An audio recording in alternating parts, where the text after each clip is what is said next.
This is Pixelated Audio, and you're listening to Ultimate Brain Games and Ultimate Card Games.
Welcome to Pixelated Audio, a podcast focusing on game audio, its history, and the people behind it.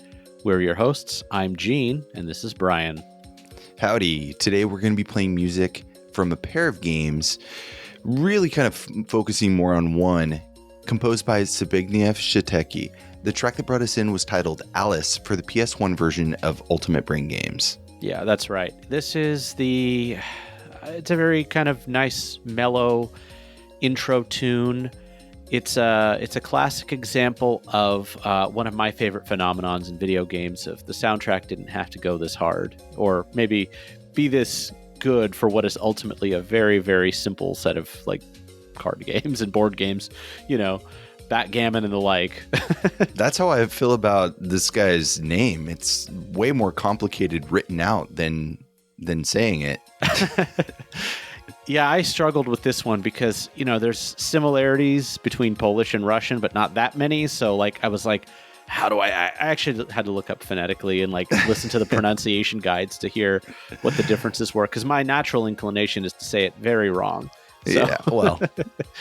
So why are we talking about this music, Gene? Sure. So, long story short, many, many moons ago, probably 2020, maybe 2021, KVGM Hammock, our good friend, who's been on the show a few times, was digging through the carts, so to speak, and pulled up this track. And we had sort of joked about having him on the show, and unfortunately that didn't work out. But I've been sitting on the back burner with this show for so long that I really wanted to do it. It's been like 2 years sitting in our queue for... Pretty much. 2 years longer even, really. But, I've just really enjoyed this music that I've listened to. And as we're still kind of shaking off the winter months, I want to, have some nice kind of hot cocoa near... And pan flutes? Yeah, exactly. Hot cocoa near a window watching the rain. That's the vibe that I get from a lot of his music anyway. Did you reach out to him? Should have him on the show. I did, yeah. We'll talk about that more as we get into the show. Okay. But first, let's get into some more music. This is the track Twilight from Ultimate Brain Games for PS1.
All right, that was Twilight from Ultimate Brain Games, composed by Zbigniew Siatecki.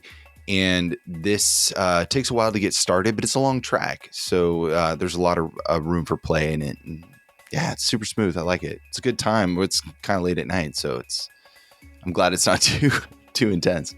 Yeah, no, something that comes to mind whenever I listen to this guy's music is it's like, I don't mean this in a bad way. It's a little samey, but in that like comfort food sort of way. Like it just hits this really nice vibe. It's just vibes all day long. You know, you're sitting there. It's just this nice like enveloping feeling of, you know, turn of the millennium music, right? It's a little 90s, a little 2000s. It's got this really sort of mellow demo scene sort of vibe. This is one of the more energetic tracks. Some of them are a little bit more calm and peaceful, but I wanted to show a little bit more variety because there is a tendency, especially towards the Game Boy Advance stuff, where it's all kind of very samey. So like I picked out some tracks that are a little more, you know, different from each other. I think I heard the soundtrack when you first started putting the notes together, like 2 years ago. Yeah. And I haven't really listened to it since. Man, I'm glad to come back to it because it feels fresh again. And I'm hearing these tracks like the Twilight feels like I'm hearing it for the first time. So, I mean, I might be. I mean, I skipped around the soundtrack a lot. So, yeah, it was good. I liked it. So there's two-ish games that we're talking about here. It's the Ultimate Brain Games, which we're mostly focusing on, and then Ultimate Card Games and Solitaire Overload. They were developed by a niche German studio called Cosmigo. Yeah, it's like a super small outfit. I mean, they're still kind of around. It's like two guys, and they mostly work on like art software. But at the time, I think it was like one guy who would essentially hire out contract work to like small Russian and Polish devs to build up all of these little games. The teams vary in size. They change a lot from game to game. We're actually only talking about a very small period of time, whereas Zbigniew is the main composer. It's like 2.5 games. And then it's like a new guy after that. So it's like this very tiny window in this very small company for a guy that pretty much never worked on music in games afterwards. Super duper, like hyper focused. Yeah. So, to go a little bit more into the company, and I won't go over this in huge depth, but they started off as a very, very small, like they did a collaboration project with Digital Eclipse on Army Men 2 for Game Boy Color in 2000. But then pretty much every single game they worked on after that was one of these digital board game collections. There's a ton of these. I think I remember the big one that everybody seemed to like a lot in DS was Clubhouse Games. They didn't work on that one, but I remember that one was really popular. I like that one, yeah. Yeah, so, all the handhelds, GBA up to 3DS. That was basically their bread and butter for like a decade and a half. But yeah, the main games that we're talking about are specifically the PS1 version of Ultimate Brain Games, the GBA version of Ultimate Card Games, and Solitaire Overload for the DS, which is essentially the same exact soundtrack as the GBA Ultimate Card Games, but slightly better quality because, the DS had a little bit more RAM and things for audio. That's why it's like, is it one game? Is it really 2.5? It's like, yeah, there's a lot wrong with the GBA sound hardware, but yeah, it's going to be nice to listen to the Solitaire Overload on DS. I was just talking about this with some coworkers actually this morning that I miss picking up the 3DS. I mean, I love the Switch and stuff now, but I just miss the old like simplicity of the thing was solid. Oh yeah, and even before that, I was so attached to my pink clamshell GBA. I loved that thing. It was like, dude, my hands are now too crampy for a device that small, but at the time, I loved it so much. Playing like Mega Man. I had the black clamshell, and I sold it. It was the only handheld or console I ever sold, and I sold it to get the DS. I think. I regret it. I think I did the same exact thing. Yeah, I did get a pink DS too. Nice. No, I loved the DS, but there was no software for it for like the first 8 months, 9 months or whatever. So just played Mario on it. Oh, I switched over around the time of the Light, so I got in at a good time for the DS. There was already a lot of good games out. Although I did play a lot of like Mario 64 for some reason, even though it's incredible, and it was an awesome way to play it. Anyways, we're going off on a tangent. Yes, we are. Yeah. You talked about the different games they made, and then in recent years they kind of switched up their style of the studio, right? So they moved over to developing pixel art and animation. Yeah, they have a piece of software which is called ProMotion, and it's a pixel drawing and animation software, which they say on their website is similar to the Amiga Deluxe Paint, which is, I didn't grow up on the Amiga, but I think even I've heard of that software. It's for, pixel perfect art. It's a really like small application. It, like, the website makes it seem like it's like the lead developer and, Daniel Zapansky, who's the CEO of the company. So like they probably make enough sales from maintaining the website and, and occasional bug fixes that, it pays two guys well enough. I don't know. That's forever. Yeah, it's not like a big deal. Although, to be honest, the software looked pretty good if you have that very specific need for pixel art graphics. But I mean, like, the impression I get is like these are all demo scene guys in one way or another. They were all just tinkering with computers in the 90s and 2000s and just kind of kept that going. Try to find a way to make a buck out of it too.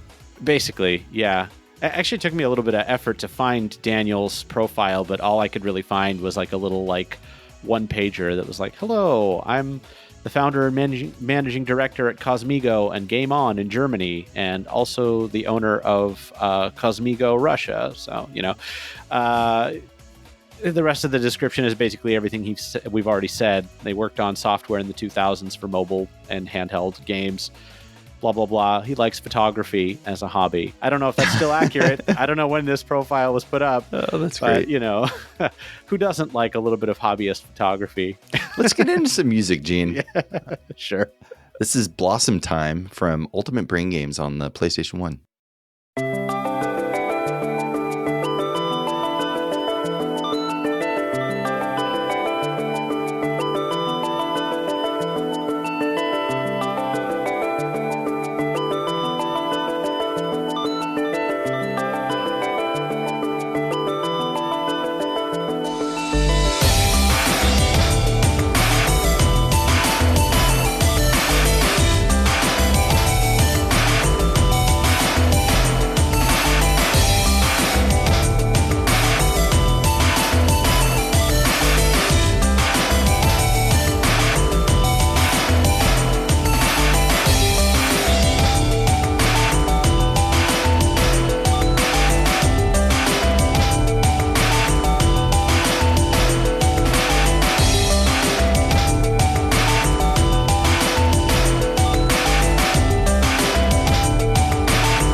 That was Blossom Time from the game Ultimate Brain Games on PS1, composed by Zbigniew Siatecki.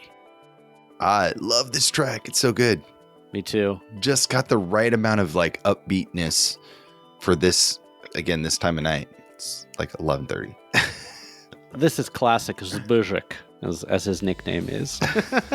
It's like right on point. Like this to me, like when I hear this sound, this is what I think of when I think of Zbig's music, basically. Zbig's music. I like. Yeah, and the PS1 version is like in all of its audio fidelity. Some of the cut down versions still sound pretty good, but like I really do enjoy this, mixture of styles of like more, full CD audio. And there's like a little C64 sample in there for the snare, kind of towards the back half of the track. Love it. All right, Gene. So tell us about Zbigniew. Sure. So Zbigniew is primarily a graphic artist, actually. This is not an unusual story.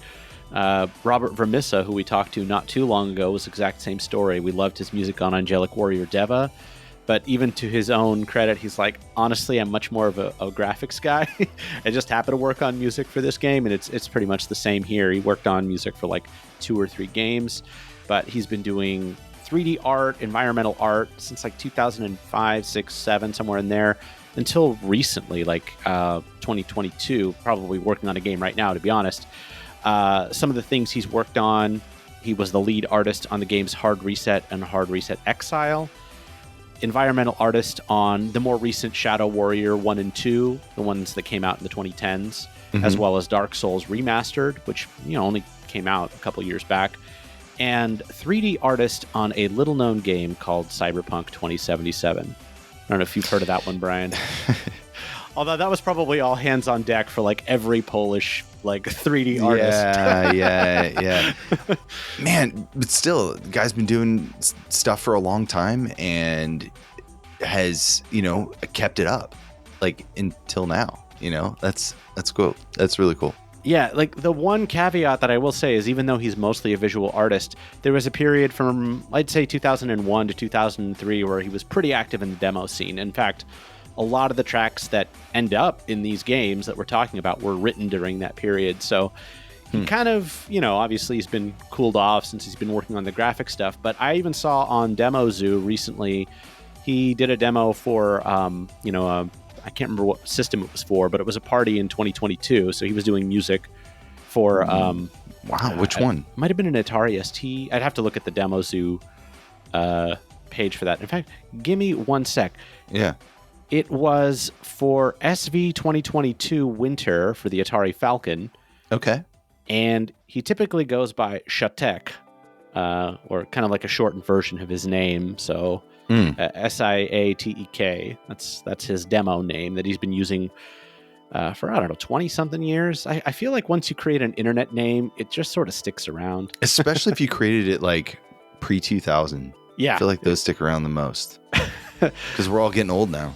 Yeah, and nobody uses like anonymous internet handles anymore, so it's kind of like you kind of hold on to it a little bit. I mean, it's kind of defined yourself as an artist in that period. And hey, yeah, I still write music under a pseudonym, one that I've been using for a good 20 years. It's hard to toss, We have another track here. This is called Maya from Ultimate Brain Games on the PlayStation 1.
right, that was Maya from Ultimate Brain Games on the PlayStation 1, composed by Zbigniew Siatecki. This one starts off pure moods, ends up somehow in Nine Inch Nails territory towards the end, and I love it. It's a really cool track, and obviously it takes a little while to get going. Keep in mind, I think all the tracks do, and that's true, good because really, I know, like you're saying, a lot of these kind of evolved into working for a soundtrack, but it almost sounds like it was intentional, right? To kind of start the mood off slow and then progressively keep the interest going, and these games, they're not not reinventing the wheel, but they kind of are, right? So it's like backgammon and what Yahtzee is. I don't even know. Basically, I mean, you're sitting with this in the background as you're playing what, chess, 20, 30, 40 minutes, depending on how difficult the computer is. So that 4-minute long track or whatever it is, better give you something eventually. Exactly. They better put out. That's all I'm saying. So I found this really kind of bizarre. So Ultimate Brain Games released in 2003 for GBA and PS1, which I didn't even know PS1 games were still coming out past like 2001. This is an extremely late PS1 release. So, wow. Yeah, I guess it was like the last gasp because they didn't make any other console games really after that. So it was like, maybe we can make like a title and get a little, like 20 copies will probably, pay for the entire development cost, because all the games in there are the ones we've all heard of and played as kids: chess, checkers, mahjong, dominoes, backgammon, that sort of thing. They call it Sink the Ships, but I think we all know that that's Battleship. Yeah. Well, it's funny because I was just thinking, like, maybe at the company they're like, hey, we got all these like PlayStation discs that we haven't like used or we haven't burned yet. Like, what game could we quickly make? I don't know. Just put a bunch of like those classic board games all in one and just call it a brain game. It's really, really small little aside. I was looking, like, getting all of the music together was a little bit tricky because there's, so many different versions of a lot of the tracks. Sometimes a track with the same name in a different game is actually a different piece of music, used like Sunrise. But I ended up on this weird, I guess somebody was making, like one of these Let's Players was like trying to play through every single game on a system. And he was playing the GBA version of this. Hated the music, which admittedly it's not as good on the Game Boy Advance. The PS1 version was composed by, Zbigniew, and the other one was somebody else. But the guy was like having so much trouble with like easy level chess, and that's what happens when you go against the Russians and the Poles. We're gonna beat you at chess every time, even on easy. So you should have known that going in. Oh God. Oh, no, it's fine. But what's cool about this game, there's not like that much to say about it. It's 8 classic board games. I think I forgot to mention 4 in a row. Connect 4 is in there, but it's like single player, multiplayer modes. The only really cool feature is there's like this kind of elaborate face creator. So like I was looking through it. You can modify like your head, your hair, your like face shape, sunglasses, like all sorts of things. It's really elaborate for just an avatar that just like sits in the corner as you're playing Reversey, against some opponent. Yeah, but it's there. You can play around with it. There's also some really limited options for listening to the tracks as like a sound test player mode, and then like a shuffle. So instead of playing it the way it always does, it's like a CD player, just a little shuffle thing. That's about it, really. There's not much else to say about the game features. I think we all know what chess, checkers, mahjong, and so forth are. I think. I hope so. Who knows? Who knows? Anyways, another track. This is Winter Morning from Ultimate Card Games on the GBA this time.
that was the track Winter Morning.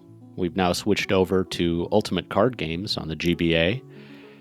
And even though we're not playing them all, there's actually quite a lot of tracks that were sort of downscaled or downported from the PS1 game. The sound font's obviously quite a bit simpler, so the texture is more subdued, as you can hear in this. And most of the soundtrack is like this. Yeah, well, the track, I think it actually works on the GBA better than I was expecting. This is my first time hearing it. The GBA has that kind of fuzzy, muffled sound.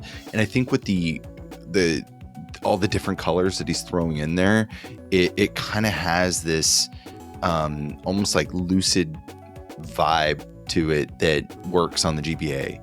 I mean, maybe coming out of the little speakers there didn't sound as good, but with headphones on, I could rock this. Oh yeah, for sure. I mean, it's the same, idea, right? Except instead of playing board games, we've got card games this time, but right. Yeah, it's mostly the same user interface. I actually looked through both games, just to make sure that Zbigniew was the composer on both, but also just out of curiosity to see kind of how they looked. I was, it's funny, the same thing. I was somewhat impressed that they were able to scale down, the graphics and the music and everything into the GBA from the PS1. It's not a massive shift necessarily in terms of visual and audio fidelity, and in some ways audio much more so, but I don't know, I thought it was kind of neat. I didn't go into huge depth on this one, but the main thing is it's now poker and blackjack, card games like hearts, spades, many other things, and 15, count them, Brian, 15 versions of Solitaire, which I didn't list out. Wait, there's more than one version of Solitaire? Yeah, there's like rule sets. Oh, it's like Spider and Klondike. That's right. Yeah. And Solitaire Overload, true to its name, Brian, 101 versions of Solitaire, if you can believe that. That's too much for me. I think I probably am done with like five versions, maybe 10 at most. Yeah. Actually, did you want to hear that track? Just a little clip of that, the DS version from Solitaire Overload? Yeah.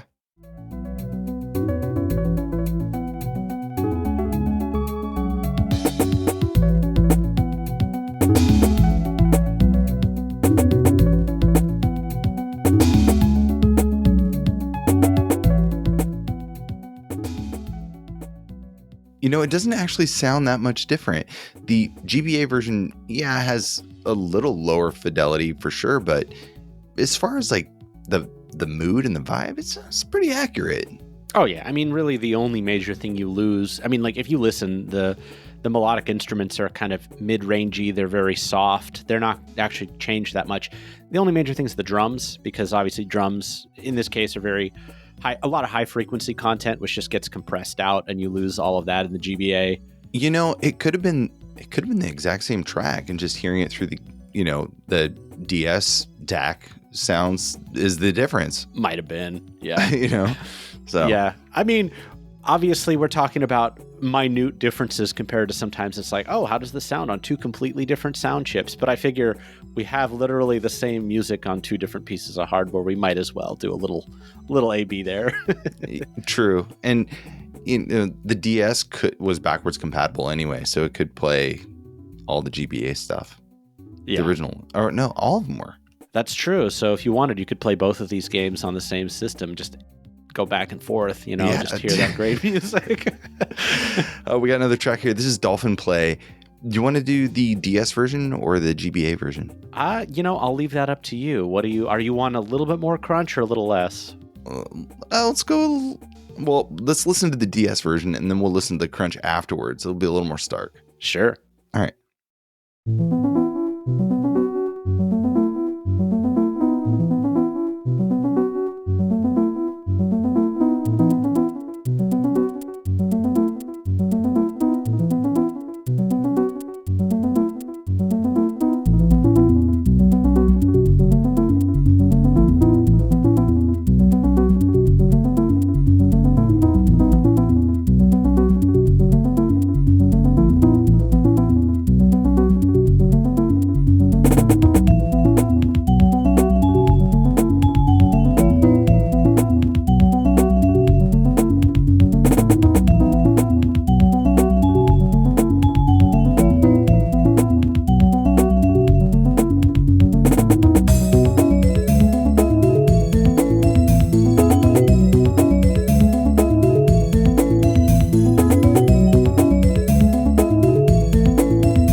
that was Dolphin Play from Solitaire Overload.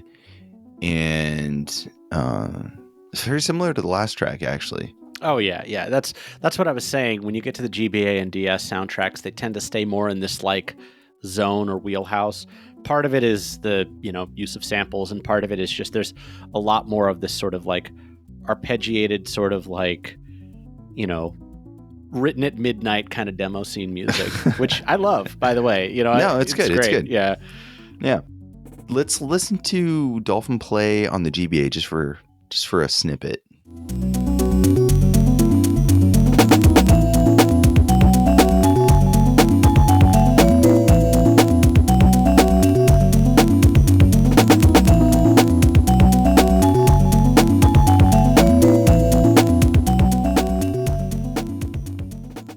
Yeah, you do lose something there, but not a big deal. There's more. The stereo audio is definitely a lot more noticeable on the DS, and it's crunchy for sure on the GBA, and much more so I feel like even than the last one. But I'm not an audiophile in the sense of like I'm okay with sometimes hearing something that sounds a little crappy because no, it's fine. It's fine. I mean like audio fidelity wise, there's a lot of audio bad fidelity that I still like. So yeah, and look.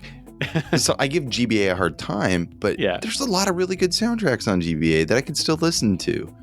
Yeah. Just cringe a little bit. No, I'm just kidding. And I just wanted to say this because I kind of, I didn't really mention it in its entirety when we were talking about it up above, but, I did actually manage to reach out to Zbigniew over LinkedIn, of all things.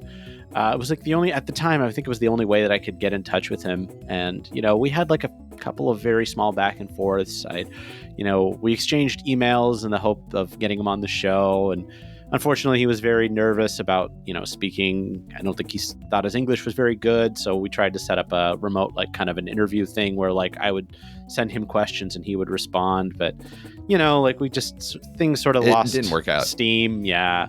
So, at the end of the day, he's just a guy, he worked on some demo scene stuff for a little while. He was, lucky enough to get some of that in games. And, he's just like you and I, Brian. Yeah.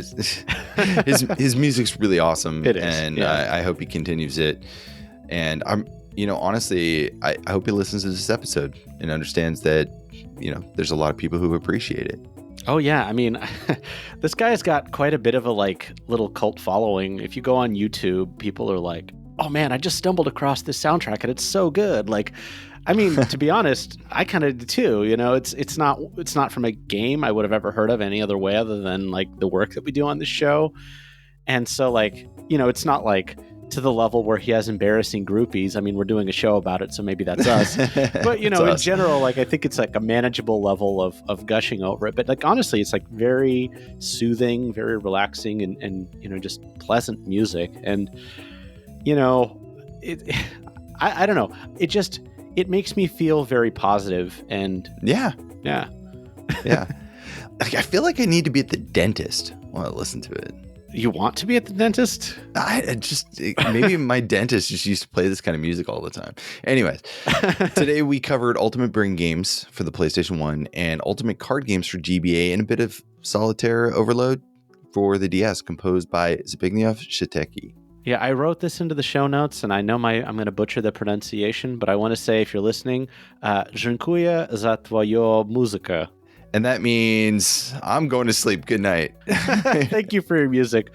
It's I don't speak Polish. I do hope that you listen to the show. I hope you enjoy, that people are out there listening to your music even now, however many 20 something years later. Yeah, we're in 2024, so it's the 20th anniversary of at least the DS game. So, it's been a little while. If you want to check out our podcast and get the show notes, go to pixelatedaudio.com. We got track lists and everything there. We can also be found on Discord. Join the fun and say hi. Yeah. Listen to the soundtrack with us. Let's talk about it. If you're new to our podcast, please check out some of our past episodes. We have a huge repertoire of stuff that we've covered at this point. If you like this style of music, check out past episodes like 173 Super Mega Zero with DDR Kirby, 142 Zixit, and going way back to 70 with Thomas DeTurt. Yeah. I thought 173 was a good one because DDR Kirby, while not this style of music, is sort of a master of their domain. Like, right. They have a style and they're really good at it. And I just kind of reminded me a little bit of what's going on here. So nice. Anyways, we got a final track here. This is Starlight from Ultimate Brain Games on the PlayStation 1. But Gene, you have a little side note that you want to throw in here? Yeah, that's right. So I found the original .it module file on, Mod Archive. It is, for all intents and purposes, the exact same tune, maybe some, weird PS1 audio compression stuff, but like there was pretty much no changes. So I figured we'd play that track instead and, might as well. The track there is called Syfonia.it, or is named I Love You. And little fun fact, I was reading, again, his little groupies on YouTube said they were digging through all of the records and said that a lot of the music that he wrote during that time was sort of like for his girlfriend or something like that. So there's like a song called Kate and Little Kate and I Love You and My Little Teddy Bear and things like that. And it's all like this kind of music. Oh, that's cool. He renamed all of it for the games because it would have been a little out of place to have, like I Love You is the name of a backgammon tune. But, but, yeah, we'll listen to Starlight or the track I Love You, depending on which version you're listening to. All right. Thank you for listening, and we'll see you back in a few weeks for the next episode.